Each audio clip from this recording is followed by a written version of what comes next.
Module 4. Crédit management. Comment placer un crédit? Comment réussir le recouvrement de créances à 99%? Partie 1. Qu'est-ce que le recouvrement des créances? Le recouvrement des créances désigne l'utilisation de tous les moyens légaux, qu'ils soient amiables ou judiciaires, pour obtenir d'un débiteur le paiement de la créance due au créancier. Quels sont les outils pratiques que le dirigeant d'une entreprise peut utiliser pour faciliter le recouvrement de ses créances? Les techniques non juridiques de recouvrement efficace des créances et les outils juridiques de recouvrement des créances tirés du droit OHADA. Quelles sont les techniques non juridiques de gestion de recouvrement des créances? Le traitement de l'impayé peut se gérer à l'interne à travers les relances faites directement par le créancier. Ce sont les relances commerciales et la mise en demeure par voie de courrier simple ou de sommation d'huissier.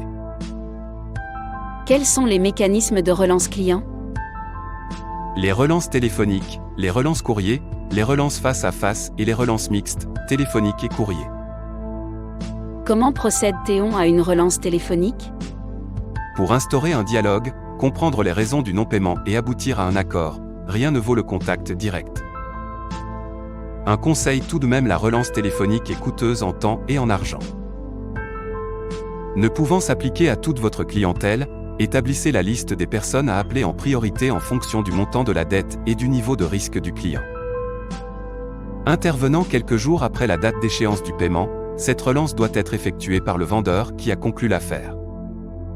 Au préalable, veillez à bien préparer cet entretien téléphonique.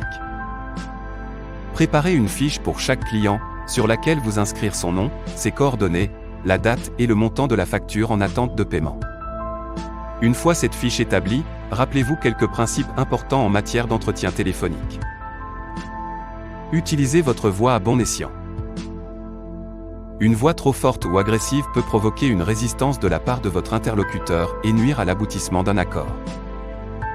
A l'inverse, une voix faible aura peu de chances d'atteindre son objectif par son manque de conviction. Régulez également votre débit de parole, ni trop rapide, nuit à la qualité de l'écoute, ni trop lent, révélant un manque d'assurance. Développez une écoute active, restez concentré et n'hésitez pas à ponctuer les paroles de votre interlocuteur par des « effectivement », « en effet », qui indiqueront que vous suivez attentivement ses paroles. Mais surtout restez courtois et déterminé. Si votre client se montre